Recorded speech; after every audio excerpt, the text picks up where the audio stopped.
boa tarde. Começo por cumprimentar todas as pessoas que estão presentes e de uma forma muito particular a Universidade Católica e os organizadores destes seminários e agradecer o convite que me fizeram para participar neste seminário. E, se me permitem, eu queria distinguir aqui uma pessoa da assistência, o professor Eugênio dos Santos, que foi meu professor. Portanto, no professor Eugênio cumprimento as restantes pessoas que aqui estão. Por razões logísticas, eu acho que tenho que me sentar, porque vão fazer aqui a gravação do seminário. Portanto, ou já está, posso ficar de pé? Pode ficar de pé, sim. Pronto, então eu fico aqui de pé, porque eu gosto mais de estar de pé do que estar sentada. Ora, muito bem, aproveitando, no fundo, a minha experiência de investigação, aquilo que me foi pedido foi para centrar esta exposição na relação entre peregrinação e cruzada, tendo em conta a relação do mundo ocidental com o mundo oriental numa perspectiva histórica. Eu sou medievalista, como foi claro da apresentação que foi feita, e como medievalista eu vou pôr a questão, sobretudo, em dois momentos centrais para esta relação. O primeiro momento é, sem dúvida, o século XI, a transição do século XI para o século XII, teremos aí um ponto forte e já no fim da apresentação chegarei a um outro ponto forte, os séculos XV e XVI. Portanto, temos aí dois momentos muito emblemáticos da história medieval relacionada com os temas que temos hoje em apreciação. A peregrinação a Jerusalém foi, de facto, um dos pretextos da articulação entre o Ocidente e o Oriente, talvez até o pretexto mais emblemático e mais importante da articulação destes espaços tão distantes entre si. A origem e a cronologia das peregrinações à Terra Santa e das cruzadas são muito distintas entre si. São duas realidades que têm relações profundas, mas que são independentes uma da outra, quer no que toca às origens, quer à cronologia. As peregrinações à Terra Santa remontam ao tempo da organização da própria Igreja e não são uma consequência da Primeira Cruzada, fenómeno que surge apenas já no final do século XI. Portanto, falamos de duas realidades diferentes e distantes entre si. Não obstante, peregrinações e cruzadas andaram frequentemente unidas.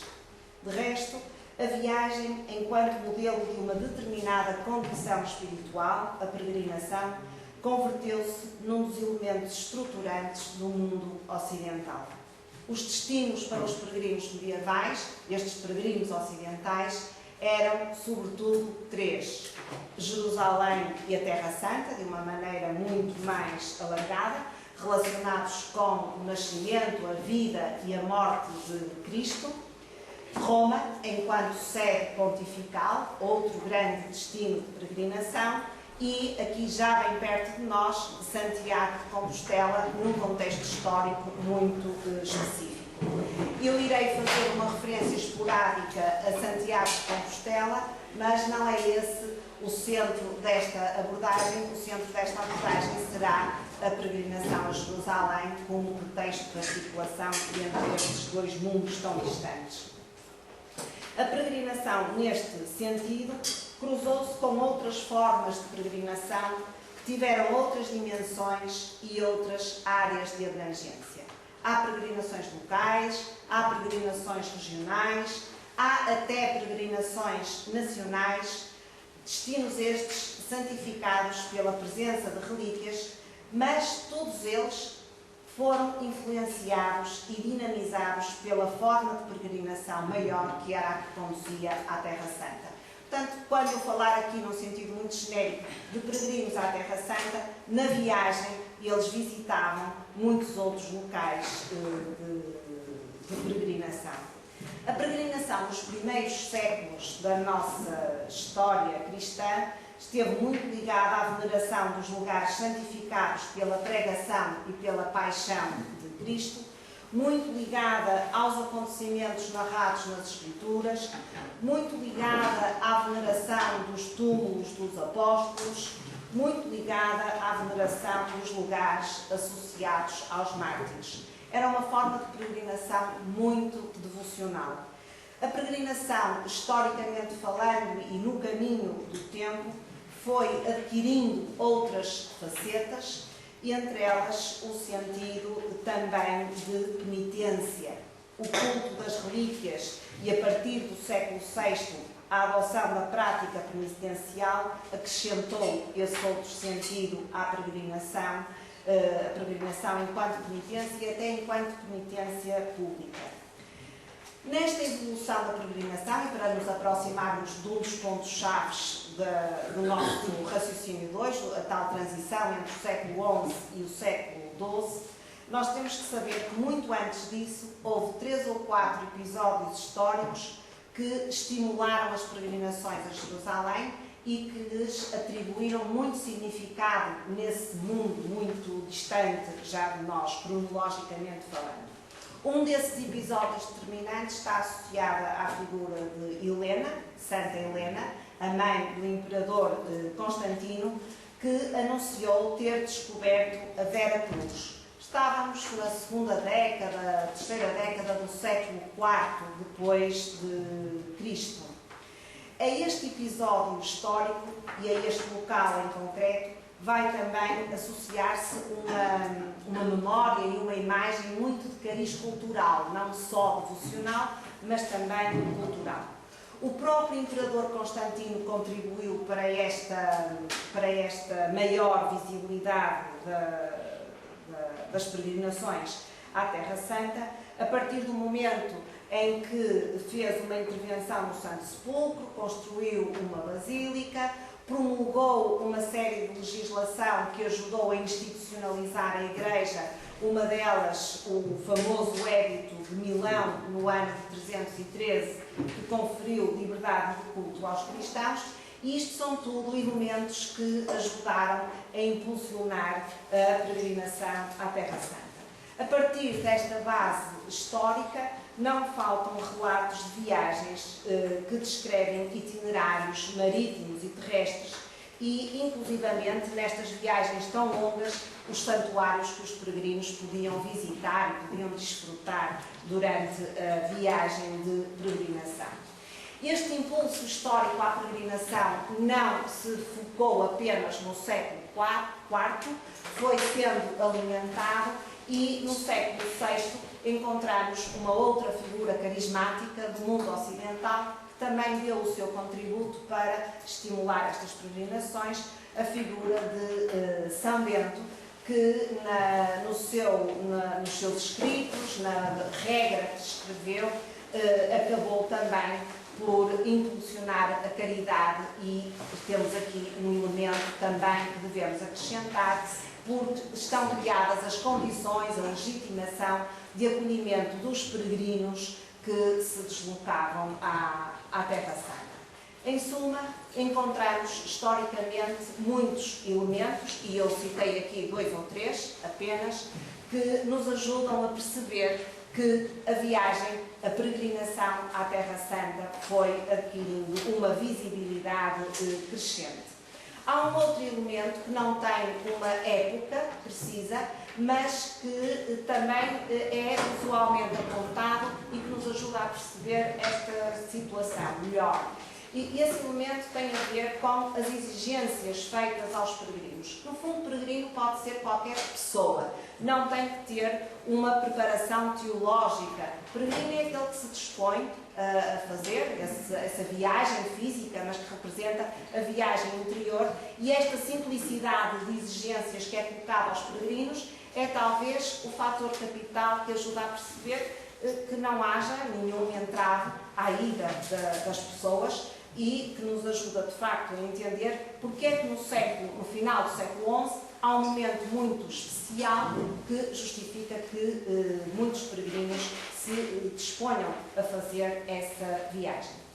O momento de maior intensidade destas peregrinações a Jerusalém coincidiu exatamente com um período histórico muito atribulado. Estou a falar do início do século XI. Todo o século XI naquela região oriental foi muito atribulado e serão essas circunstâncias também que vão explicar o aparecimento da Primeira Cruzada já no final do século XI. O facto principal dessa atribulação no mundo oriental tem a ver, sobretudo, com a devastação do Santo Sepulcro feita pelo Califa do Cairo no ano de 1009. Portanto, mais uma data, mais um facto, mas que nos ajuda a contextualizar e a fazer este percurso que nós pretendemos realizar hoje. A peregrinação a Jerusalém é, de facto, um conceito, se assim se pode chamar, muito complexo. Tem um caráter místico, tem até um caráter escatológico, representa uma síntese, a partir do final do século XI, entre os apelos papais e o próprio conceito de Guerra Santa. Estou sempre a acrescentar aqui elementos novos. E esta viagem, esta peregrinação, vai ter também uma componente armada e vai ter também uma outra componente que tem o grande objetivo de libertar os lugares santos, à cabeça o túmulo de Cristo, e é esse, se quisermos, o objetivo mais imediato da Primeira Cruzada.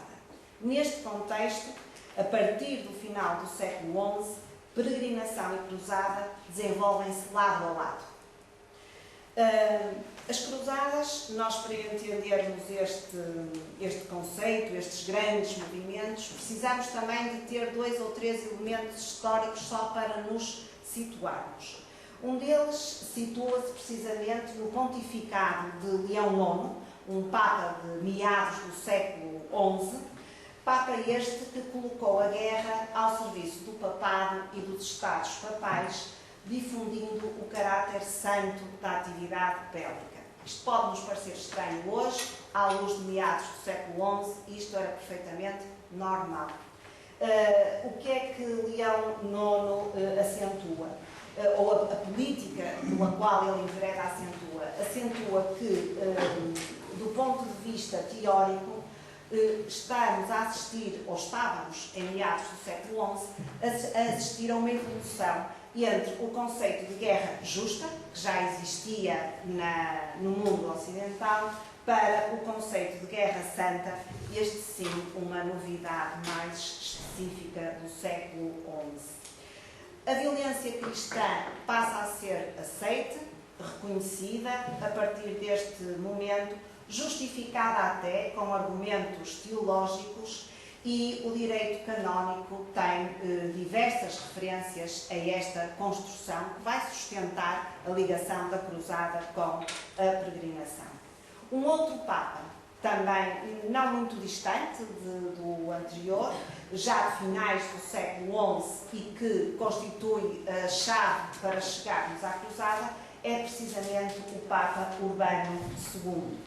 Este Papa Urbano II vai fazer uma convocatória, diríamos nós hoje, para as grandes autoridades da Igreja, sobretudo as autoridades episcopais, os bispos francos do momento, se reunirem em Clermont para... Isto corria o ano de 1095, portanto estamos a acabar o século XI, a altura em que se celebra o Concílio de Clermont, que por acaso já era o segundo que tinha lugar nessa localidade francesa. Este concílio não foi convocado especificamente para proclamar a cruzada, e ele insere-se num contexto muito mais diversificado de reforma da própria Igreja, que estava em curso naquele momento, e tem um elemento que suscita bastante discussão no concílio, que se prende com a história do mundo oriental. Na altura, isto é uma história, deixem-me só fazer aqui um parênteses, o mundo romano antigo, o Império Romano, no final do século IV, tinha-se dividido em duas partes, o Império Romano do Ocidente e o Império Romano do Oriente. O do Ocidente tinha-se extinguido no século V, o do Oriente manter-se-ia mais 10 séculos e só terminará no século XV. É precisamente esta vertente mais oriental da cristandade que faz um apelo e pede ajuda para a defesa da cristandade oriental. O Papa também, o Papa Urbano II, tem esse contexto em mente, tem esse objetivo. A Igreja Oriental precisa de ajuda frente ao avanço muçulmano. Em contexto de reforma da Igreja, estas duas circunstâncias cruzam-se. Chegamos então ao Concílio de Clermont e atribui-se a este concílio a tradição de ter sido o palco de proclamação da Primeira Cruzada, precisamente no ano de 1095. O que é que distingue esta Primeira Cruzada? Distingue, sobretudo, a garantia da indulgência plenária aos peregrinos que se deixassem tocar por essa convocatória. De facto, até o próprio Papa terá sido surpreendido, a cristandade de uma maneira geral, porque de uma aparente simplicidade resulta uma grande mobilização de pessoas em direção ao Oriente. À cabeça dessas pessoas estarão em boa medida os cavaleiros francos ou franceses, como diríamos hoje, partem em direção ao Oriente, iam em viagem, iam de passagem para o ultramar, iam em peregrinação, segundo os documentos escritos da época, nunca iam em cruzada, porque a palavra não existia.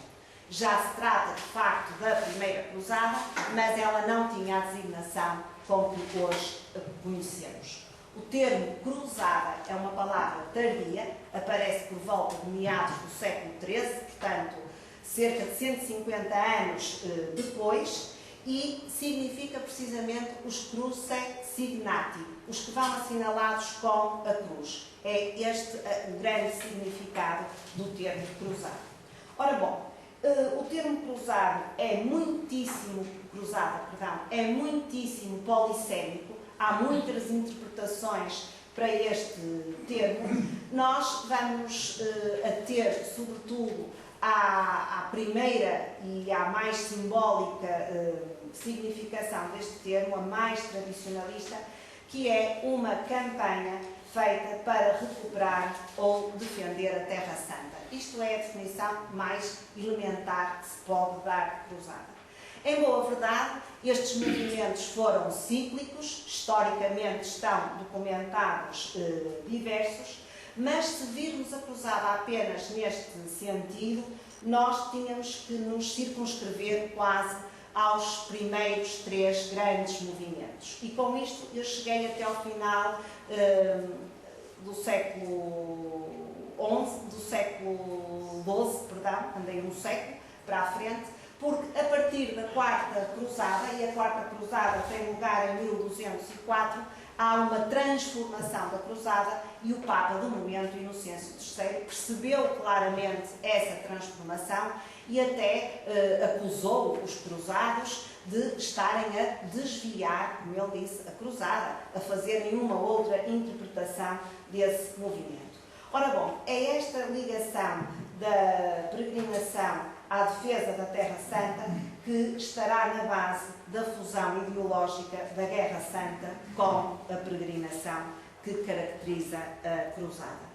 Há outras interpretações para este termo, umas mais pluralistas que reconhecem que a peregrinação e a Cruzada não se manifestam apenas na Terra Santa, podem acontecer noutros locais muito diversos, eu agora vou até estender ao máximo em Portugal, ou nos territórios que hoje são Portugal. Há também outras interpretações para este termo que dizem que a Cruzada, afinal de contas, é uma forma de luta sob a autoridade de Deus e, nesse sentido, a Cruzada estendeu-se a muitas outras atividades militares, mas há aqui claramente um perigo, porque se entendermos a Cruzada deste modo, também estamos a reconhecer que ela vai perder identidade concreta porque estamos a alargar demasiado o campo de aplicação deste conceito. Ora bom, com estas linhas essenciais, a pergunta é esta: o que é então a Cruzada? A Cruzada é uma peregrinação armada, proclamada pelo Papa, destinada a recuperar ou a defender territórios e pessoas cristãos. Cada cruzada, ou pelo menos alguns deles, fazia um voto, colocava uma cruz nas suas vestes, recebia a garantia de privilégios espirituais, como a indulgência, e de privilégios temporais. O enquadramento legal e teológico torna a cruzada muito singular. A indulgência que os peregrinos recebiam, a indulgência plenária, parece ser o fator que mais distingue a cruzada de outro tipo de formas de guerra. No entanto, a proteção dada às propriedades dos peregrinos, às famílias desses mesmos peregrinos, aproxima a cruzada de outros movimentos que a Igreja conheceu. Portanto, a grande imagem que a distingue é, de facto, a indulgência. A cruzada, com esta diversidade, aplicou-se em muitos locais. Houve cruzadas destinadas à libertação dos lugares santos, houve destinadas outras cruzadas à conquista e à cristianização do Nordeste europeu, a zona do Báltico, que foi cristianizada partindo também deste conceito. Houve cruzadas que foram usadas para combater heresias, no caso de Itália, no caso do sul de França, encontramos excelentes exemplos. Houve cruzadas até que foram usadas para combater cristãos. Houve cruzadas que foram aplicadas em território ibérico, no atual Espanha e o atual Portugal. A cruzada foi, de facto, um suporte importante para a reconquista da Península Ibérica. Tudo isto, em síntese, o que é que nos mostra? Mostra-nos a capacidade da cruzada em ser apelativa em relação a um vasto espectro de contextos e a um vasto espectro social. À cruzada tanto aderiram reis como aderiram simples pessoas que viveram durante esta altura. Que resultados é que isto proporcionou? Primeira cruzada, proclamada em 1095. A cidade de Jerusalém foi conquistada 4 anos mais tarde, em 1099. Deve ter sido uma tarefa complicada, chegar lá, muito difícil. Depois de chegar, as condições deviam ser penosas e esperávamos uma guerra, uma luta em função dos objetivos que tinham definidos. Com isto, institui-se o Reino de Jerusalém, que existirá até 1187. A peregrinação persistiu, a cruzada persistiu, mas há aqui uma consequência clara. A consequência é muito simples. Com a conquista de Jerusalém, criaram-se as condições para aumentar o número de pessoas, de peregrinos que chegavam a Jerusalém. Era o Reino de Jerusalém, que tinha sido instituído, portanto, cada vez mais pessoas do mundo ocidental se sentiam motivadas por essa peregrinação tão difícil. É então necessário criar condições que garantam o acolhimento a essas pessoas, o acolhimento físico, o acolhimento espiritual e a garantia também de segurança. Portanto, é preciso acrescentar aqui uma componente militar a toda esta movimentação. Há fontes que nos mostram isto muito bem. Só para terem noção de um número, há um livro chamado Livro do Peregrino, que se conserva atualmente no norte de Itália. Ele pertenceu ao Hospital de Santa Maria de Scala de Siena e que no século XIV documenta 413 peregrinos que passaram nesse hospital, todos provenientes da restante Europa e que iam a pé para Roma. Portanto, passavam por Siena e pretendiam atingir Roma, não Jerusalém. É as fontes que temos. A peregrinação, eu não posso de maneira nenhuma valorizar estes aspectos aqui, porque o tempo não deixa, mas a peregrinação e a cruzada envolviam operações logísticas muitíssimo complexas. O transporte de dinheiro, há estudos que dizem que seria muito superior ao que se pensa. Só para um elemento que ajuda a memorizar, um cavaleiro, em média, vale em média, precisaria do equivalente a 4 ou 5 vezes do seu rendimento anual para equipamento para uma viagem deste género. Portanto, era um investimento muito significativo. Tinham que comprar cavalos, provisões para a viagem, enfim, toda a logística de uma viagem desta natureza exigia uma grande disponibilidade. O que é que acontece com tudo isto? O maior volume de pessoas em Jerusalém, é preciso então criar as tais condições de institucionalização de acolhimento a estas pessoas. Neste contexto, aparece-nos um outro conceito, o conceito de ordens religiosas ou militares, ou mais simplesmente, como se diz tantas vezes, ordens militares, que vão contribuir para, por um lado, acolher estes peregrinos, por outro lado, para tentar pacificar o território em que tudo isto acontecia. Há duas ordens que se distinguem nesse contexto. A primeira delas é a Ordem do Hospital, que é conhecida por várias designações, ou Hospital ou São João de Jerusalém ou de Malta, esta última designação só a partir do século XVI, e que é uma ordem que aparece na Terra Santa neste universo conceptual da peregrinação. E será sempre a peregrinação o grande pretexto para alimentar esta instituição em tempos medievais.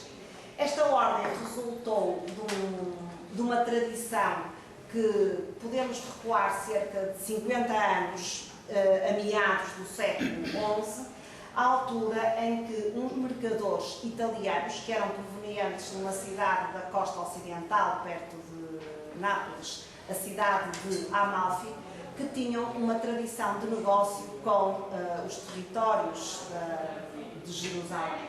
Essa tradição de negócio faz-os ter muita experiência nesse território e faz-os saber que é preciso ter uma casa onde se possam instalar uma vez chegados a Jerusalém. Eles criam essa casa e esse espaço de acolhimento agregado a uma instituição religiosa que existia no momento, nesse local, que era o mosteiro de Santa Maria Latina. Seriam umas instalações muito exíguas, muito pequeninas, muito simples, e com a tomada de Jerusalém em 1099, quase 50 anos depois, essa casa tornou-se manifestamente insuficiente e foi preciso pensar em novas instalações para terem as condições para acolher esses peregrinos. Essas novas instalações dão origem a uma nova invocação, desta vez sob a proteção de São João, daí a ordem ter também ficado a ser conhecida como de São João de Jerusalém. Esta instituição recebe proteção pontifícia em 1113 e... Escuta, aquilo tem esta sala reservada, dou aqui sempre aulas hoje às 10h30.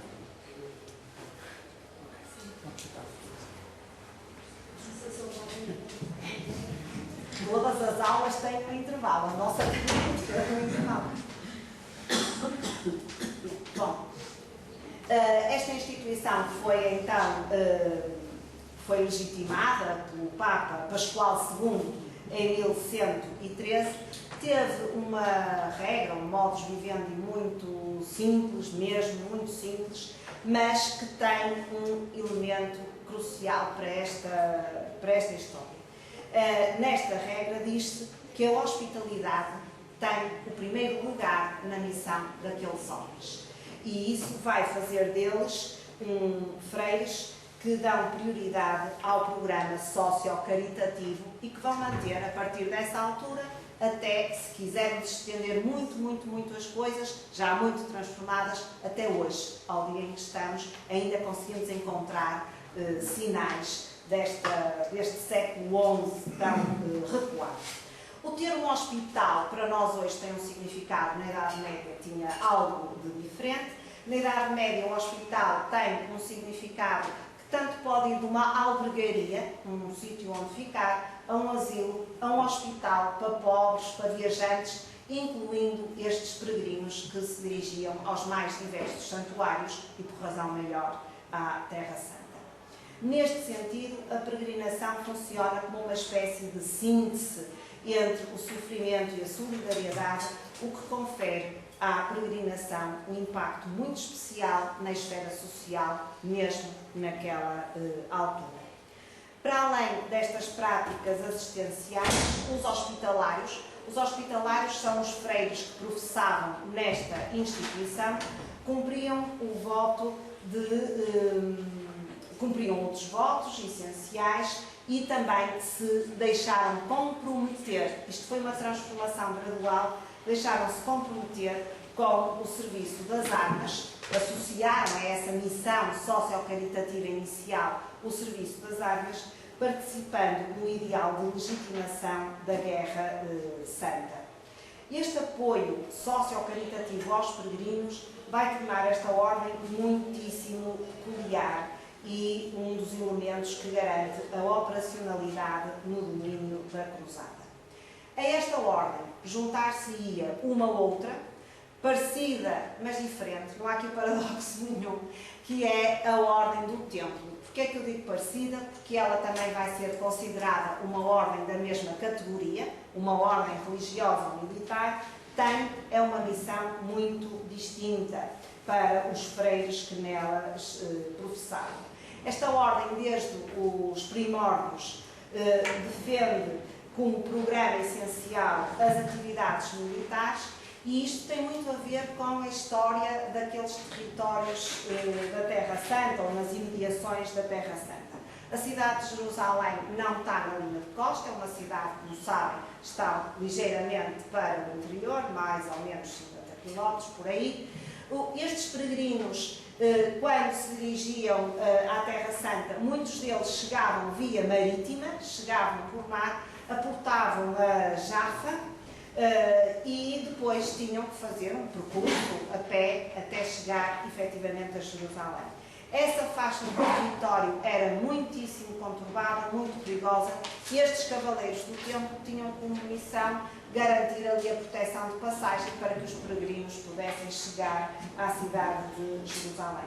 Eles chamam-se do templo porque, uma vez conquistada a cidade em 1099, a antiga mesquita Al-Aqsa vai ser convertida, vai ter uma funcionalidade distinta. Os cavaleiros templários vão ser instalados nessa mesquita, que tinha paredes meias com o Templo de Salomão, e daí o termo Cavaleiros do Templo ou da Ordem do Templo. Houve, a partir desse momento, uma estratégia muito bem montada que contribuiu para o reconhecimento dos templários, e estes templários que tiveram um percurso de cerca de 10 anos até já no final dos anos 20 do século XII terem a sua regra reconhecida, serem oficialmente aceitos pela Igreja no Concílio de Troyes.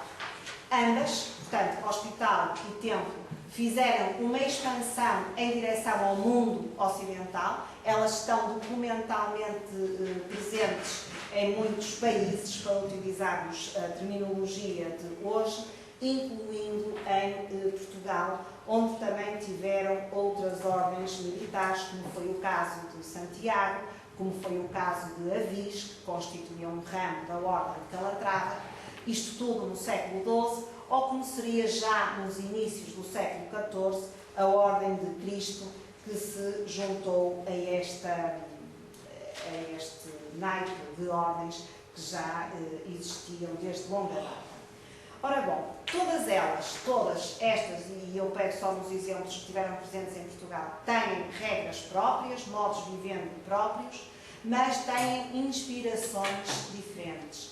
Umas, o caso do Hospital e de Santiago, estão muito mais próximas da figura de Santo Agostinho, as outras três, o Templo, Avis e Cristo, muito mais ligadas à filosofia beneditina. E no caso da Ordem do Hospital e de Santiago, as que têm maior proximidade a Santo Agostinho, demonstraram uma maior predisposição para a peregrinação.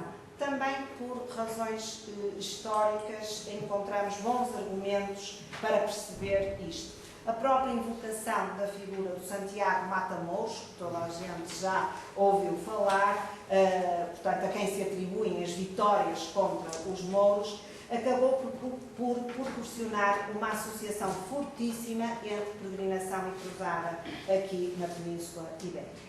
Não estamos a falar de Península Ibérica, voltamos ao nosso pretexto de hoje, à peregrinação no contexto da articulação entre o Ocidente e o Oriente, e nesta articulação nós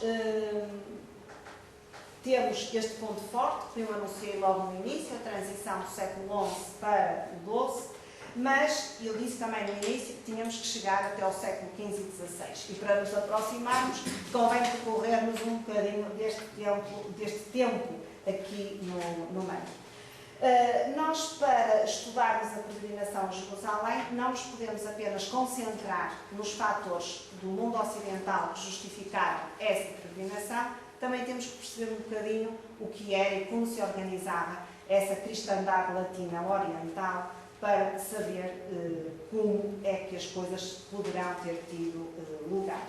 Um dos factos importantes para esta história é certamente o papel que a Diocese Latina de Jerusalém teve no enquadramento desses peregrinos. Isto é um problema deste tipo de estudos, leem sobretudo ou baseiam-se sobretudo em fontes ocidentais e, portanto, nós temos sempre uma tentação enorme de ver esta realidade a partir de cá. Temos que enriquecer a nossa perspectiva, olhando também de lá para cá, e um dos elementos é certamente a Diocese Latina de Jerusalém. Há aqui outros elementos, o próprio reconhecimento do rosário jubileu, momentos fortes de peregrinações também para Oriente. Ora bom, eu acho que ainda tenho aqui mais 5 ou 10 minutos que posso utilizar. Bom, tendo aqui mais 5 ou 10 minutos, não resisto a fazer uma chamada de atenção em relação a Portugal, porque nós estamos aqui, percebemos um bocadinho melhor a nossa realidade.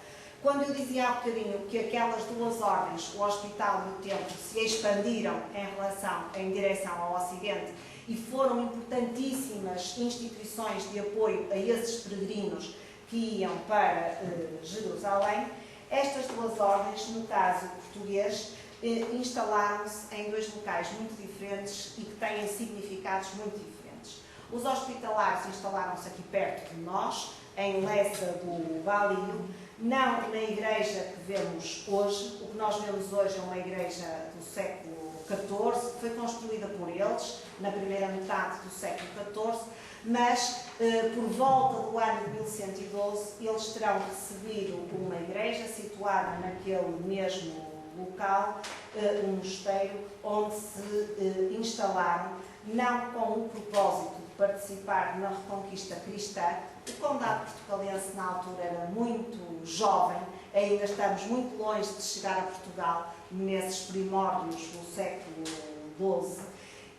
O que eles procuravam responder, e na ótica até da restauração da Diocese do Porto, por uma cronologia muito próxima, na pessoa de Dom Hugo, que tinha sido um homem fiel ao arcebispo de Santiago de Compostela, Diogo Gelmires, estes freires, a partir de Lessa do Valio, participaram nessa estratégia de promoção da peregrinação em direção a Santiago de Compostela. Portanto, olhavam muito mais para Santiago de Compostela do que olhavam para os territórios a sul, que depois viriam a ser Portugal. O caso dos templários é muito diferente. Nunca se encaixaram neste primeiro propósito. Foi-lhes pedida outra missão. Eles foram instalados em Soure, costuma-se falar muito da doação de Soure, algures entre Coimbra e Figueira da Foz, por ali. Soure era um território perdido no meio do nada, no século XII. Eles receberam esse território em 1128 e o que lhes foi pedido foi uma atenção territorial, uma atenção militar em relação a esses territórios, porque não era só um ponto, era um território muito vasto que lhes foi confiado para olhar em sentido contrário. Eles tinham que olhar para o sul, tinham que olhar e responder aos objetivos que cada vez eram mais racionalizados, mais organizados em função dessa reconquista. Nesse contexto, nós encontramos personalidades distintas que aderiram à peregrinação. Aderiram muitas outras pessoas, que para nós são simples anónimos, porque as fontes escritas desse momento não falam deles. Por isso, centramos-nos aqui em alguns exemplos. O próprio Dom Hugo, este bispo, o primeiro bispo do Porto, terá ido em peregrinação a Roma. Geraldo, bispo de Braga, e São Geraldo mais tarde, também terá feito uma peregrinação. O conde Dom Henrique também. Dom Gualdinho Paes, primeiro mestre dos templários entre nós, não fez uma, fez duas. Dom Gualdinho Paes foi 2 vezes ao que é hoje a Síria. Isto é um homem notável, mais do que bravo, porque ir e vir uma vez já é muito, ir e vir 2 vezes é um excesso, mas que Dom Gualdinho Paes conseguiu. O São Gonçalo, Gonçalo de Amarante, também é um dos nomes que terá feito uma peregrinação a Roma e a Jerusalém. Enfim, pessoas ilustres, não porque só fossem pessoas ilustres, mas porque é delas que falam as fontes. Um apontamento de mera curiosidade: quanto tempo demorava esta viagem? Demorava muito e seria muito difícil fazer esta viagem. Há alguns números, eu trouxe apenas 2 ilustrativos. Há um estudo que nos diz que do Mediterrâneo a Paris, há um estudo para Jerusalém. Eu devo confessar a minha incapacidade. Eu estive fora a semana passada, não consegui encontrar o estudo, portanto, tenho aqui 2 outros dados que ajudam a perceber isto. O tempo que demorava. Do Mediterrâneo a Paris, levava cerca de 20 a 24 dias. Isto devia ser uma viagem muitíssimo penosa. Uma pessoa sozinha a cavalo poderia demorar metade do tempo, mas grupos de peregrinos são mais lentos, como sabemos. Há uma figura ilustre do Portugal do século XVI que fez uma viagem em sentido contrário, da ilha de Malta, uma ilha mediterrânica, para cá, para Portugal. Deve ter sido uma viagem que nem o próprio queria recordar. Ele demorou 2 meses e meio a chegar de Malta à casa dele, em Poiares, do peso da régua. E ele diz que veio de barco, desde Malta até ao sul de França. Depois andou 200 léguas entre França e Castela, bate certo, são cerca de 900 km, portanto o senhor conseguiu calcular isto muito bem. Mas depois ele, numa carta que escreve ao rei, conta-lhe que, em virtude do inverno rigoroso, ficou tolhido de uma perna e, entre Medina del Campo e Poiares, teve que ir de muletas. Coitadinho, nem ele próprio podia querer recordar esta viagem tão atribulada. Estas viagens, estamos aqui sempre a falar, peregrinação, cruzada, peregrinação. Nestas viagens cumpriam-se muitos outros objetivos. Não eram exclusivamente viagens de peregrinação. Eu há bocadinho já deixei um objetivo velado, um objetivo comercial. Há outros, os políticos, diplomáticos, que são também muito importantes. São viagens difíceis, longas, feitas poucas vezes, portanto, o mesmo percurso servia para cumprir muitos objetivos. Um exemplo: quando Portugal foi reconhecido como reino pela Santa Sé, pela bula Manifestis Probatum, em 1179, ficou obrigado ao pagamento de um tributo, de um censo, anualmente. Temos documentos que mostram que, pelo menos algumas das vezes, esse censo foi transportado, esse dinheiro, por cavaleiros da Ordem do Hospital. Portanto, há este aproveitamento. Mas há outros aproveitamentos de outras viagens, destas viagens, com outros significados para Portugal. Um muito curioso, por exemplo, tem a ver com a influência que estas viagens tiveram em Portugal. Uma das influências notáveis está no aspecto arquitetónico, na construção de igrejas, e há vários santuários europeus que seguem estes modelos mais orientais. O melhor exemplo português é a charola do Convento de Cristo de Tomar, que ainda hoje se pode visitar, que está em excelente estado e que se inspira muito na tipologia das igrejas orientais. Curiosamente, Tomar, que é uma das sedes da Ordem de Cristo. Outro tipo de influências, e esta agora levar-nos-ia por caminhos muito mais longos, tem também a ver com o elenco de santos venerados neste mundo ocidental, nestas igrejas, e há santos que, de facto, se inscrevem nestas tradições mais mediterrânicas, se inscrevem neste serviço assistencial que era prestado a pobres, a doentes, a peregrinos. E, para concluir, eu gostaria ainda de pegar num outro exemplo que demonstra a influência do Oriente no Ocidente. Com o pretexto da cruzada e da peregrinação. Este último exemplo que eu gostava de referir também envolve os hospitalários, não aqui em Lessa, no Valio, mas no sul de Portugal, no Alentejo, a sul de Évora, no atual concelho de Portel, onde eles tiveram uma comenda que recebeu o nome de Vera Cruz. Hoje também se chama a aldeia de Vera Cruz, muitas vezes chamamos Vera Cruz de Marmelar. O que é que se passou aí que eu gostava aqui de sublinhar? É uma história longa, eles instituem esta comenda em meados do século XIII, uma história muito atribulada, ligada à reconquista do Alentejo, à própria nobilitação das pessoas envolvidas nesses episódios, mas o que eu quero aqui dizer é que esta relíquia, este fragmento do Santo Lenho, que a tradição diz que veio de Jerusalém para Marmelar, num primeiro momento destinar-se-ia à sede de Évora, por um conjunto de circunstâncias meias lendárias. Esse fragmento acabou por ser dividido em duas partes. Uma parte foi para a sede de Évora, outra parte ficou lá em Marmelar. Gerou desde o momento grande devoção, mas há um episódio de meados do século XIV que